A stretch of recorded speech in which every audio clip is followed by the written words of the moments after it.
Chase Lehocky here at the Blue Futon. Out of the box or out of the wall, whatever you want to call it. We have pew, pew, pew, pew, pew, pew. The Ring 2. And which one am I doing this time?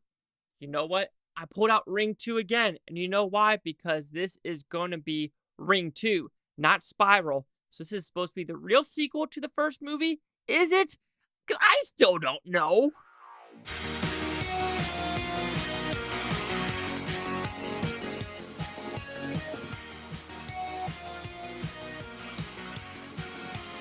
So with this Ring 2 sequel, the mother and the son, are they alive?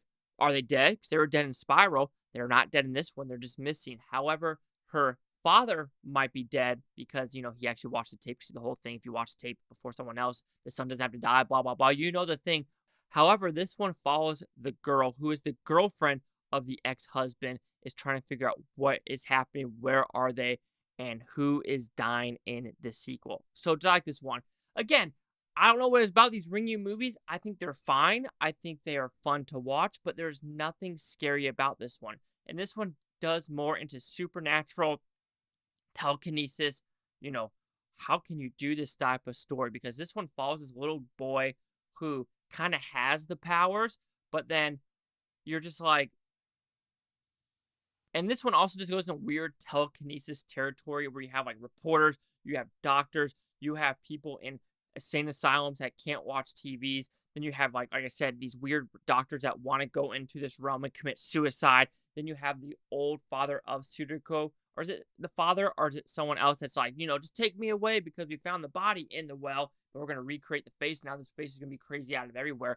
What am I talking about? I don't know, because this movie, I feel like, is convoluted. It has a lot of different elements in it, especially like this little boy now who can do stuff that makes like people shaking, like he's a demon, he's a monster. And because of that, his mom dies, and now they have to take him to this, random house and do experiments on him. And because without the tape, even though you don't need the tape, he could metamorph the images in his brain onto the TV, so you don't need the tape anymore, because Tsuruko can actually just go into random people's brains and make the tape go anywhere anymore. So you don't even need TVs anymore or DVDs anymore. Just like, just be scared of this person and they will metamorph that into your brain. So this movie just goes off the wall. I mean, it's enjoyable, absolutely, but maybe it's just me. I just think it just goes way too wonkiness of it, of like, it takes away the basicness of, you watch this film, you die in 7 days. And I understand where you have to try to go somewhere in these sequels to try to make it more different and unique, but this one just goes way off the rails in my opinion.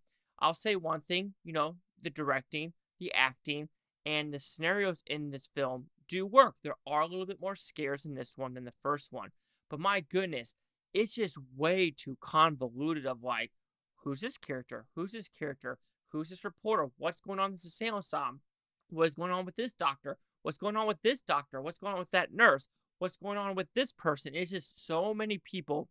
And then all of a sudden you're dreaming, and now you're in a well. And now you're trying to come out of the well, but now there's this clay-faced person trying to get to you. And when it touches you, you're like, how do you get away? And they just like blow away. So you're just like, what is happening? It is just a lot of imagery, kind of like Emancipation. A lot of imagery going on here, but it doesn't equal a cohesive film. Like I said, though, I do think it's a fun little film. I think it's all right.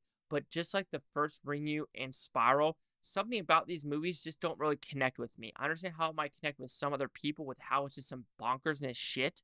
But to me, this is just more of it's an average, Japanese horror film from the late 90s, early 2000s. And it's enjoyable.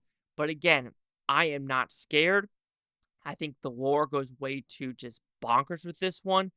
And apparently this one doesn't follow the books. So I don't know where this was going. But it was an enjoyable experience. But there can be confusion because with this and Spiral, they actually have the same actors. I don't know what was happening at this time period. So overall, Ringu, it's a fine little movie. It's directed well. It has some good acting, but the story is so convoluted. It is going a million miles a second for like the hour and 37 minutes. And you're just like, there's way too many characters, way too much stuff going on. Like, we're just jumping around between these different characters of like, why are they at this pool now? What about this tape in the drawer? What about this random girl that the reporter said he promises to watch? So did that girl die? And to me, the deaths in this one, you don't really see a lot. And to me, that is a bummer. So Ringu 2 will receive a 2.5 out of 5 futons, which equals that 50%. Let's see what the critics news scores gave this one. So with this one, you have the critics a 0% with 13 of them. Audience score 51% with over 10,000. No critic consensus. Damn. 0. 5150. Chase out with the blue futon. Like, comment, subscribe. Let me know what things Buton Topia, you Butoners. Thank you for watching. Have a great day. Even though it's 0%, it kind of makes sense though if you have a bunch of people saying 50s and 40s. According to Rotten Tomato, that equals that 0. My goodness, like, I don't get the hype. Sorry.